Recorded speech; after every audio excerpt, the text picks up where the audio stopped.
Hello friends, YouTube channel study के पर आज हम लोग डिस्कस करेंगे बायोलॉजी के खंड से ब्लड। जानेंगे एग्जाम्स में इस टॉपिक से किस टाइप के क्वेश्चंस बनेंगे। रक्त, ब्लड। ब्लड क्या है? ब्लड एक कोशिका से दूसरी कोशिका तक विभिन्न पोषक तत्वों को ले जाने का काम करता है, इसलिए ब्लड को हम क्या कहते सकते हैं? ट्रांसपोर्ट करने का कार्य करता है, अर्थात परिवहन करने का कार्य करता है। रक्त एक गाढ़ा, चिपचिपा, जल से भारी, अपारदर्शी, लाल रंग का तरल संयोजी ऊतक है। ब्लड क्या है? एक ऊतक है। कैसा? तरल संयोजी ऊतक है। इसकी प्रकृति कैसी है? या क्षारीय है, क्योंकि इसका पीएच मान 7.4 है। अगर पीएच मान पूछेगा 7.4 है। एक अगर मनुष्य में औसतन उसके भार का लगभग 7% तक ब्लड की मात्रा होती है। एक वयस्क मनुष्य में औसतन 7 लीटर तक ब्लड पाया जाता है। 5 से 6 लीटर तक या 7 लीटर तक ब्लड पाया जाता है। ब्लड के दो घटक हैं, एक प्लाज्मा, दूसरा ब्लड कार्पोसेल्स। एक प्लाज्मा में, रुधिर में, ब्लड में प्लाज्मा की मात्रा 55 से 60% तक होती है। ऑप्शन में 55 भी दे सकता है, 56, 57 इस तरह दे सकता है। तो 55%, आप एग्जैक्ट लगभग यही सही होता है, 55 से 60%। प्लाज्मा में जल की मात्रा कितनी होती है? तो जल की मात्रा 90 से 93% तक जल की मात्रा होती है। वहीं अकार्बनिक पदार्थ कितने होते हैं? 8 से 10% तक कार्बनिक और अकार्बनिक पदार्थ की मात्रा होती है। वहीं ब्लड कार्पोसेल्स की अगर बात करें,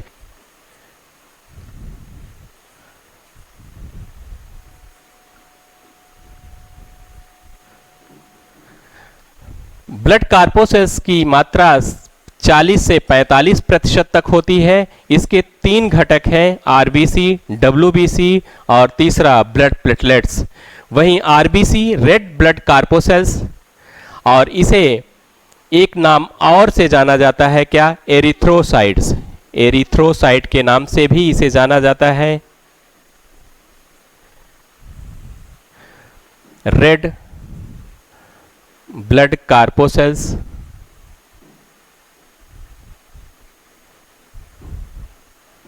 लाल रुधिर कणिकाएं जिसे हम कहते हैं, क्या कहते हैं? लाल रुधिर कणिकाएं। अगर इसकी मात्रा देखी जाए, रुधिर कणिकाओं में इसकी मात्रा कितनी होती है? लगभग हम जानते हैं लगभग 90 से 99% तक ब्लड कार्पोसेल्स में आरबीसी की मात्रा होती है। कितनी होती है? 90 से लेकर के 99% तक होती है, याद रखेंगे इसे भी। दूसरा डब्ल्यूबीसी आता है, वाइट ब्लड कार्पोसेल्स, जिसे हम क्या कहते हैं? श्वेत रुधिर कणिकाएं। श्वेत रुधिर कणिकाएं, इसके बारे में हम लोग आगे पढ़ेंगे। अभी श्वेत रुधिर कणिकाएं, इसे एक नाम और से जाना जाता है, जैसे आरबीसी को एरिथ्रोसाइट्स के नाम से भी जाना जाता है, वैसे ही डब्ल्यूबीसी को ल्यूकोसाइट्स के नाम से भी जाना जाता है। ल्यूकोसाइट्स अर्थात हम कह सकते हैं आवर्णी कोशिकाएं, जिसमें कोई कलर नहीं है, रंग नहीं है, उसको हम ल्यूकोसाइट्स कह रहे हैं। श्वेत रुधिर कणिकाएं। ब्लड प्लेटलेट्स, इसे हम थ्राम्बोसाइट्स के नाम से भी जानते हैं। थ्राम्बोसाइट्स एक नाम और है इसका, थ्राम्बोसाइट्स। और इसे हिंदी में ब्लड प्लेटलेट्स को क्या बोला जाता है? रक्त बिंबाणु बोला जाता है। बिंबाणु। अगर इनकी मात्रा देखी जाए, परसेंटेज देखा जाए, तो दोनों को मिला करके अगर देखा जाए तो 1 से 9% तक पाए जाते हैं। 1 से 9% तक इनकी मात्रा होती है। तो हम लोगों ने क्या जाना कि रुधिर के 2 घटक हैं, एक प्लाज्मा, दूसरा रुधिर कणिकाएं। इसके बारे में हम लोगों ने पढ़ा, क्या क्या क्वेश्चंस बन सकते हैं। नेक्स्ट देखते हैं, एक एक करके हम लोग पढ़ेंगे। लाल रुधिर कणिकाएं, रेड ब्लड कार्पोसेल्स। अभी हम लोगों ने जाना कि लाल रुधिर कणिकाएं एक नाम और से किसे जाना जाता है? एरिथ्रोसाइट्स के नाम से जाना जाता है। निर्माण लाल रुधिर कणिकाओं आरबीसी का निर्माण कहाँ होता है? लाल अस्थिमज्जा में इसका निर्माण होता है। जैसा कि हम जानते हैं कि भ्रूणी अवस्था में कहाँ होता है? यकृत और प्लीहा में होता है। भ्रूणी अवस्था अर्थात हम कह सकते हैं जब बच्चा गर्भ में रहता है तो उसके अस्थिमज्जा अर्थात हड्डियों का विकास नहीं होता है, तो उस टाइम कहाँ होता है? भ्रूणी अवस्था में यकृत और प्लीहा में होता है। इसका निर्माण अस्थिमज्जा से तात्पर्य है हड्डियाँ क्या होती हैं? पोल होता है, बीच में खाली स्थान रिक्त होता है और इसमें इसी में भरा रहता है। ऊपर की ओर हम देखते हैं किनारे किनारे पर, तो इसी के बीच में पदार्थ बीच में पाया जाता है, गाढ़ा चिपचिपा हड्डियों के बीच में, जिसे हम लोग क्या कहते हैं? लाल अस्थिमज्जा। अस्थिमज्जा बोन मैरो के नाम से जानते हैं। और ये जो बाहरी दीवारों में पीत अस्थिमज्जा होता है, पीत अस्थिमज्जा, इधर भी क्या होगा? पीत अस्थिमज्जा होगी। पीत अस्थिमज्जा समझते चलेंगे, पीत अस्थिमज्जा। और बीच के साइड में क्या होगा? बीच में क्या होता है? लाल अस्थिमज्जा होती है। यहीं पर लाल अस्थिमज्जा में ही आरबीसी का निर्माण होता है। इसमें किसका निर्माण होगा? आरबीसी का निर्माण होता है। पीत अस्थिमज्जा में डब्ल्यूबीसी और ब्लड प्लेटलेट्स का निर्माण होता है। इसको हम आगे पढ़ेंगे। डब्ल्यूबीसी का और ब्लड प्लेटलेट्स का निर्माण कहाँ होता है? पीत अस्थिमज्जा में होता है। जीवन काल इसका क्या होता है? जीवन काल 120 दिन होता है लगभग। मरने के बाद प्लीहा में छाना जाता है। प्लीहा जैसे 120 दिन तक यह ब्लड रहा, उसके बाद इसकी मृत्यु कहाँ होती है? प्लीहा में होती है। इसीलिए प्लीहा को कहा क्या जा रहा है? आरबीसी का कब्रगाह कहा जा रहा है। आरबीसी का कब्रगाह किसे कहा जाता है? तो प्लीहा को कहा जाता है। आरबीसी में ही हीमोग्लोबिन पाया जाता है। हीमोग्लोबिन ये बहुत पूछा जाता है, जिसके कारण इसका रंग क्या होता है? लाल होता है। हीमोग्लोबिन का मुख्य कार्य क्या है? ऑक्सीजन का परिवहन करना। जैसा कि हम जानते हैं कि हीमोग्लोबिन दो शब्दों से हीम और ग्लोबिन से मिलकर बना है। ग्लोबिन हीम एक क्या है? रंजक है। रंजक कलर प्रदान करता है। यह क्या है? एक रंजक है। वहीं ग्लोबिन क्या है? एक लौह युक्त प्रोटीन है। लौह युक्त प्रोटीन है। क्लियर है बातें? अगर प्रश्न आए कि ऑक्सीजन का परिवहन कौन करता है, तो हम जानते हैं कि ऑक्सीजन का सभी पोषक तत्वों के परिवहन करने का कार्य ब्लड करता है। अगर ऑक्सीजन का परिवहन कौन करता है? ब्लड करता है। अगर उसके अंदर जाके पूछे कि ऑक्सीजन का परिवहन मुख्यतः करता है, तो क्या बताएंगे? आरबीसी ऑप्शन में आए। आरबीसी, डब्ल्यूबीसी, ब्लड प्लेटलेट्स, आप उत्तर क्या देंगे? आरबीसी देंगे। आरबीसी के अंदर ही हीमोग्लोबिन पाया जाता है, जिसके कारण इसका रंग लाल होता है। और इसमें क्या पाया जा रहा है? हीम और ग्लोबिन लौह युक्त प्रोटीन है, जिसके कारण हीमोग्लोबिन का मुख्य कार्य क्या होता है? ऑक्सीजन का परिवहन करना। जैसे कहा जाता है कि व्यक्ति के शरीर में हीमोग्लोबिन की कमी हो गई।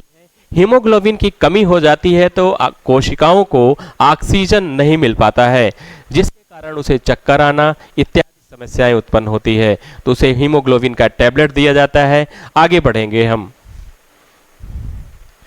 श्वेत रुधिर कणिकाएं, व्हाइट ब्लड कार्पोसेल्स, जिसे हम ल्यूकोसाइट्स के नाम से जानते हैं, एक नाम से और जानते हैं ल्यूकोसाइट्स, आवड़ी कोशिकाओं के नाम से भी जाना जाता है।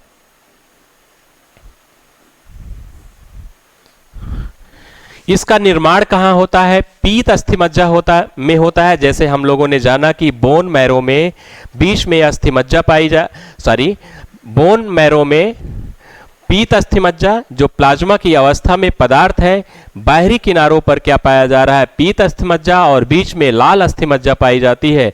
और उसी पीत अस्थिमज्जा से WBC का निर्माण होता है, जिसका जीवन काल 2 से 7 दिन तक होता है।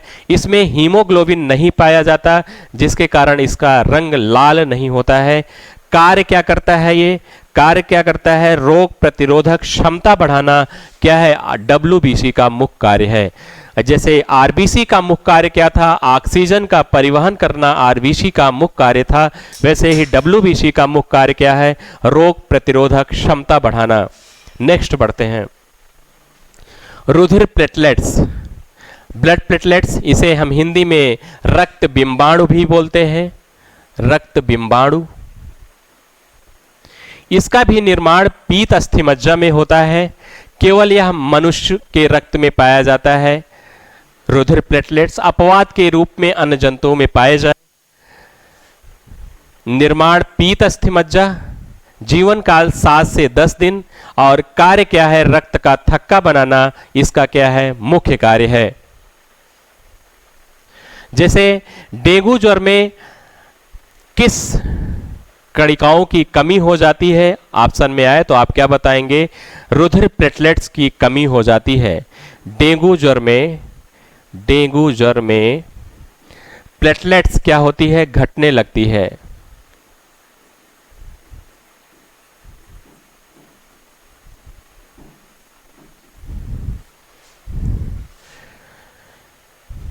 फाइब्रिनोजन प्रोटीन का निर्माण जैसा कि जानते हैं यकृत करता है, यकृत के सहयोग से। फाइब्रिनोजन प्रोटीन क्या करती है? रक्त का थक्का बनाने में मदद करती है। जैसे हम लोगों ने पढ़ा अभी कि ब्लड प्लेटलेट्स क्या करता है? रक्त का थक्का बनाता है। तो उसी एक प्रोटीन पाई जा रही है फाइब्रिनोजन, जो क्या कर रही है? रक्त का थक्का बनाने में मदद करती है। जैसे कहीं आपको घटना हो जाए और आपको ब्लड बहने लगे तो रक्त का थक्का बनना बहुत जरूरी होता है। रक्त के थक्का अगर नहीं बनेगा तो आपका ब्लड निरंतर बहता रहेगा और व्यक्ति की क्या हो जाएगी? मृत्यु हो जाएगी। इसलिए रक्त का थक्का बनना आवश्यक है। कौन सी प्रोटीन इंपॉर्टेंट है इसमें? रक्त का थक्का बनाने में सहयोग कर रही है तो फाइब्रिनोजन। जैसा कि हम जानते हैं 2 से लेकर के 7 मिनट के तक रक्त का थक्का बन जाता है व्यक्ति का। 2 से 7 मिनट के बीच में रक्त का थक्का बन जाता है। वही हिपेरिन प्रोटीन क्या करता है? रक्त के अंदर थक्का नहीं बनने देता। रक्त के अंदर भी अगर थक्का बन जाएगा तो जैसा कि शिरा हो या धमनी हो, धमनियों में क्या होगा? ब्लॉक कर देंगे और रक्त इधर से उधर नहीं जा पाएगा, व्यक्ति की क्या हो जाएगी? मृत्यु हो जाएगी। तो हिपेरिन प्रोटीन यहां क्या कर रहा है? रक्त के अंदर थक्का नहीं बनने देता है। रुधिर के कार्य क्या है? ब्लड के कार्य क्या है? ऑक्सीजन का परिवहन करना। जैसा कि हम जानते हैं क्या ब्लड क्या करता है? एक कोशिका से दूसरी कोशिका तक विभिन्न पोषक तत्वों को ले जाने का कार्य करता है। शारीरिक ताप का नियंत्रण करता है, शरीर की सफाई करता है, उत्सर्जी पदार्थों का परिवहन करता है। जैसे उत्सर्जी पदार्थ विषाक्त पदार्थ होते हैं तो किडनी क्या करती है? उसको छान करके बाहर कर देती है यूरिन के रूप में। रोगे से रक्षा करता है, विभिन्न अंगों में सहयोग स्थापित करता है। जैसे हार्मोन्स वगैरह का एक स्थान से दूसरे स्थान तक, एक अंग से दूसरे अंग तक कैसे जाएंगे, तो उसके लिए कौन करता है सहयोग? रक्त के माध्यम से ही जाते हैं हार्मोन्सों का परिवहन। नेक्स्ट बढ़ते हैं, रुधिर वर्ग। ब्लड को कई ग्रुपों में बांटा गया है, 4 ग्रुपों में बांटा गया था। इसको खोज कौन किए थे? कार्ल लैंडस्टीनर रुधिर वर्ग की खोज करने वाले हैं। इन्होंने बताया कि 4 प्रकार के ब्लड ग्रुप हैं और इन्होंने ब्लड ग्रुप को किस आधार पर ब्लड ग्रुप को बांटा था? अगर प्रश्न आए तो बताएंगे एंटीजन के आधार पर इन्होंने ब्लड ग्रुप को बांटा। जिस ब्लड ग्रुप में एंटीजन ए पाया गया उसे क्या माना गया? ब्लड ग्रुप ए कहा गया, रुधिर वर्ग ए, जिसमें एंटीजन ए पाया गया। एंटीजन को इन्होंने कैपिटल अक्षर से प्रदर्शित किया, वहीं एंटीबॉडी को स्मॉल लेटर से प्रदर्शित किया।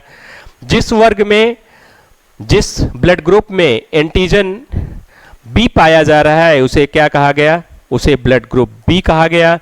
जिस ग्रुप में ए और बी दोनों पाया गया एंटीजन उसे क्या कहा गया? ए बी ग्रुप कहा गया, ब्लड ग्रुप ए बी कहा गया। और जिस जिस ब्लड ग्रुप में कोई एंटीजन नहीं है उसे क्या कहा गया? ओ ब्लड ग्रुप कहा गया। जिसमें एंटीजन ए पाया गया उसे क्या कहा गया? ब्लड ग्रुप ए। जिसमें बी एंटीजन पाया गया उसे ब्लड ग्रुप बी कहा गया। जिसमें ए और बी दोनों पाए गए उसे ए बी कहा गया, और जिसमें कोई नहीं पाया गया उसे ओ कहा गया। इन्होंने ये भी बताया कि एंटीजन और एंटीबॉडी समान नहीं होने चाहिए। अगर समान होंगे तो रक्त क्या होगा? चिपचिपा बन जाएगा, थक्का टाइप का बन जाएगा, जिससे व्यक्ति की मृत्यु हो जाएगी। एक एंटीजन किसी व्यक्ति में, एक एंटीजन और एंटीबॉडी समान नहीं होंगे।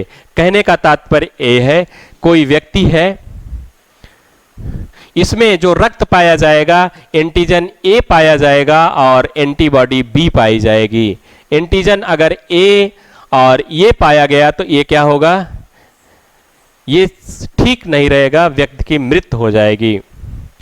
जैसे ब्लड ग्रुप ए में बी एंटीबॉडी प्लाज्मा में मिल रही है और इसमें ए एंटीबॉडी मिल रही है, इसमें कोई एंटीबॉडी नहीं है, ए और बी दोनों है।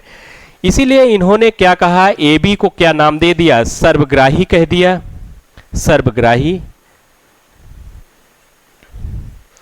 और ओ को इन्होंने क्या कह दिया? सर्वदाता ग्रुप कह दिया। इसको समझेंगे क्यों कह दिया, क्यों कह दिया गया, इसको हम आगे समझते हैं। रुधिर आधान देखते हैं। जैसे ब्लड ग्रुप ए है तो इसमें एंटीजन ए पाया जा रहा है। कार्ल एंड स्टीनर ने बताया था कि एंटीबॉडी और एंटीजन समान नहीं हो सकते हैं। अगर समान होंगे तो रक्त क्या गाढ़ा हो जाएगा, चिपचिपा हो जाएगा और रक्त खराब हो जाएगा। जैसे ब्लड ग्रुप ए में एंटीजन ए पाया जाता है तो यह किसको किसको ब्लड दे सकता है? तो जैसे एंटीजन ए इसमें है ब्लड ग्रुप ए में, तो किसको दे सकता है? जिसकी एंटीबॉडी क्या होगी? बी होगी, इसको दे सकता है। ब्लड ग्रुप बी को नहीं दे सकता क्योंकि एंटीबॉडी इसकी क्या है? ए है। ब्लड ग्रुप ए बी कोई एंटीबॉडी नहीं पाई जा रही है तो इसको भी दे सकता है। एंटीबॉडी ए और बी दोनों पाई जा रही है, दोनों पाई जा रही है, और इस कारण से एंटीजन ए है, इसमें भी एंटीबॉडी ए है, इसलिए इसको नहीं दिया जा सकता। ब्लड ग्रुप बी देखेंगे, इसमें देखिए ब्लड ग्रुप, इसमें एंटीबॉडी बी है और इसमें भी बी है, तो यहां पर भी क्या होगा? इसको ब्लड नहीं दे सकता। वहीं एंटीबॉडी इसका डिफरेंट है तो ब्लड ग्रुप बी को, बी वाला बी को दे सकता है, वहीं इसको दे ही सकता है, इसमें नहीं दे सकता क्योंकि इसका बी मिल जाएगा। एंटीबॉडी बी, इसके पास भी एंटीजन बी है, समान हो जाएगा, इसलिए नहीं देगा। वहीं वर्ग A B, blood group A B वाला किसको दे सकता है? ए बी वाला हम जानते हैं कि जिसके पास एंटीबॉडी, इसको भी नहीं दे सकता क्योंकि इसका बी और इसका बी मिल जाएगा। वर्ग बी को भी नहीं दे सकता क्योंकि इसका ए और ए इसका मिल जाएगा। जिसके पास जैसे वर्ग ए बी आ जाए, कोई एंटीबॉडी नहीं है तो इसको दे सकता है, ए बी वाला ए बी को दे सकता है। और एंटीबॉडी जैसे ए और बी दोनों है, इनके पास भी ए और बी दोनों है तो इसको भी नहीं दे सकता, समान हो जाएगा। वहीं वर्ग ब्लड ग्रुप ओ में देखते हैं, इसके पास कोई एंटीजन नहीं है, कोई एंटीजन नहीं है तो ओ वाला किसको दे सकता है? ए को दे सकता है, बी को दे सकता है। कोई एंटीजन ही नहीं है तो क्या कर सकता है? सबको दे सकता है। वही हम लोगों ने देखा कि एक पार्ट ये मिला, ये क्या हो गया? सबसे ब्लड ग्रुप ब्लड ले पा रहा है, इसीलिए इसे क्या कह दिया गया? सर्वग्राही कह दिया गया। और ये क्या कर रहा है? सबको ब्लड दे पा रहा है, और इसका हम लोगों ने क्या कह दिया? सर्वदाता कह दिया। फिलहाल इसका सही उत्तर ये नहीं है, अगली स्लाइड में समझते हैं कि सही उत्तर क्या है। ए बी को क्या कह दिया गया? वर्ग ए बी को सर्वग्राही कह दिया गया, सर्वग्राही। और इसे क्या कह दिया गया? ओ को सर्वदाता कह दिया गया। देखते हैं नेक्स्ट, आरएच फैक्टर के बारे में समझते हैं। एक वैज्ञानिक हैं कार्ल लैंडस्टीनर और इनके साथ इनके सहयोगी हैं एक और वैज्ञानिक हैं वीनर। यह बंदर के आरबीसी में रिसर्च कर रहे थे। एक रीशस प्रजाति का बंदर था जिसकी आरबीसी में खोज कर रहे थे, और इन्होंने खोज के पहले कुछ व्यक्तियों को देखा कि उनकी मृत्यु हो जा रही है। जैसे ब्लड ग्रुप ए वाला ए को दे रहा है तब भी मृत्यु हो जा रही है, बी वाला बी को दे रहा है तब भी मृत्यु हो जा रही है। तो इन्होंने रीशस बंदर में एक फैक्टर खोज निकाला जिसका पहला 2 अक्षर ले लिया और जिसका नाम रखा RH फैक्टर। इन्होंने कहा कि मनुष्य के शरीर की आरबीसी में एक एंटीजन और पाया जा रहा है, जैसे उसे ही नाम दिया इन्होंने RH कारक नाम दिया। जिस मनुष्य की आरबीसी में अतिरिक्त एंटीजन पाया जा रहा है उसे RH कारक सहित कहा। RH कारक सहित वाले को इन्होंने डिनोट किससे किया? RH पॉजिटिव से, और RH रहित वाले को इन्होंने डिनोट किया किससे? RH निगेटिव से। अर्थात मनुष्य के शरीर में कोई अतिरिक्त एंटीजन अगर पाई जा रही है तो उसे RH सहित कहा, जिसे R पॉजिटिव से प्रदर्शित किया, और जिसमें नहीं पाया जा रहा है उसे नाम क्या दिया? RH निगेटिव नाम दिया। और ब्लड ग्रुप को इन्होंने जो 4 ग्रुप थे A, B, AB और O, इसे 2-2 पार्टों में बांटा। ब्लड ग्रुप A को 2 A positive A negative. A positive का मतलब है कि उसमें RH फैक्टर पाया जा रहा है, A निगेटिव का मतलब है RH फैक्टर नहीं पाया जा रहा है। तो इन्होंने यह तर्क दिया कि RH फैक्टर RH निगेटिव वाला RH निगेटिव को ब्लड दे सकता है, RH निगेटिव वाला RH पॉजिटिव को दे सकता है, RH पॉजिटिव वाला RH पॉजिटिव को दे सकता है, RH पॉजिटिव वाला RH निगेटिव को नहीं दे सकता, क्यों? क्योंकि RH जिस व्यक्ति में एक अतिरिक्त प्रोटीन है और जिस व्यक्ति में एक अतिरिक्त प्रोटीन नहीं है, अतिरिक्त एंटीजन नहीं पाया जा रहा है, तो वहां ब्लड क्या होगा? थक्का बन जाएगा, क्लॉटिंग कर लेगा और व्यक्ति की क्या हो जाएगी? मृत्यु हो जाएगी। इसलिए इन्होंने कहा ब्लड, किसी को ब्लड देते समय 3 बातों का मुख्यतः हम ध्यान रखेंगे, एंटीजन, एंटीबॉडी और RH कारक। 3 बातों का ध्यान दिया जाता है। क्या क्या? एक तो एंटीजन, दूसरा एंटीबॉडी, तीसरी बात का ध्यान रखा जाता है RH कारक। RH कारक क्या है? ब्लड ग्रुप पर जब साइन लग जाता है, कौन? पॉजिटिव और निगेटिव का।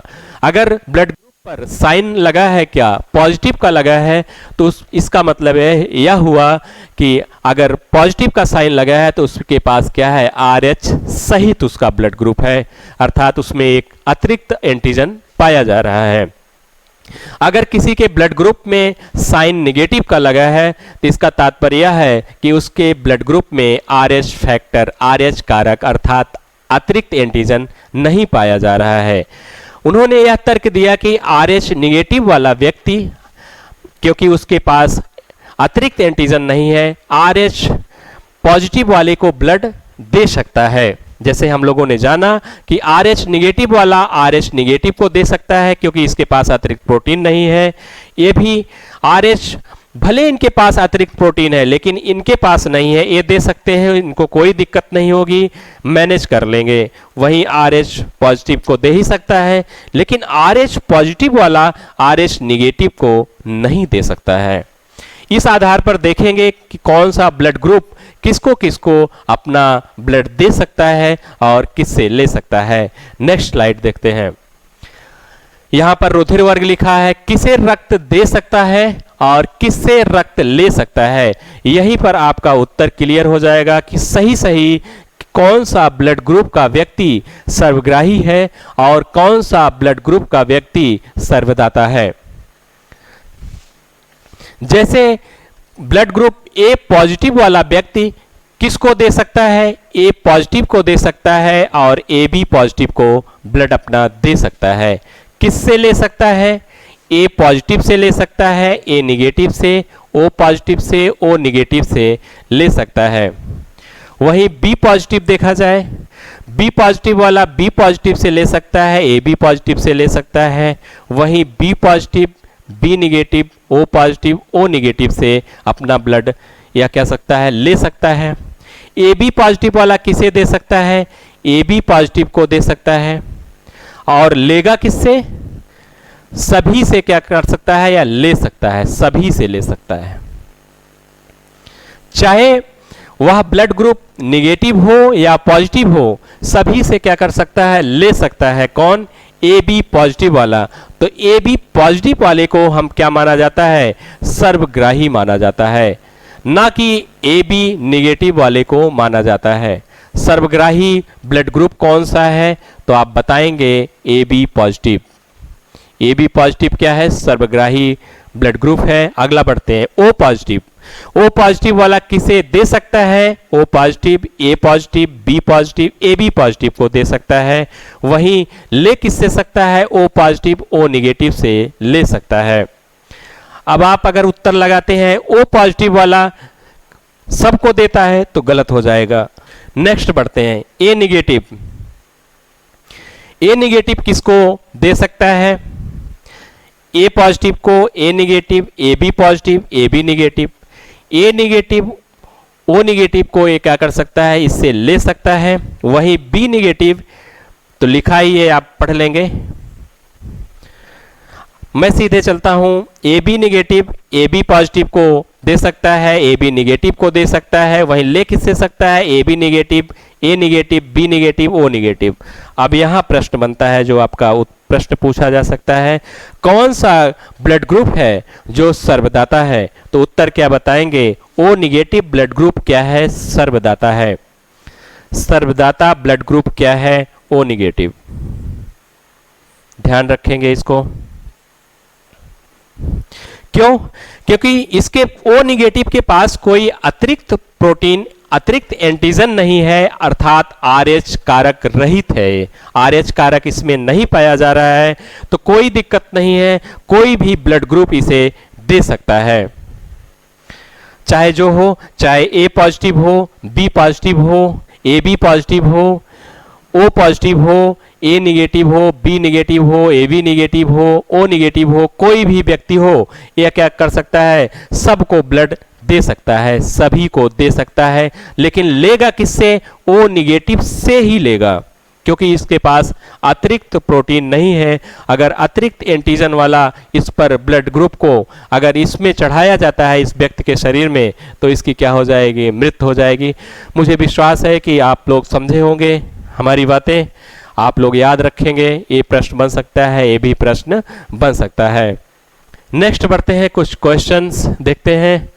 लाल रुधिर कणिकाओं का विघटन मुख्यतः किस अंग में होता है? हम लोगों ने पढ़ा, प्लीहा को ही हम लोग आरबीसी का कब्रगाह कहते थे। किसका? आरबीसी का कब्रगाह। तो उत्तर क्या होगा? प्लीहा।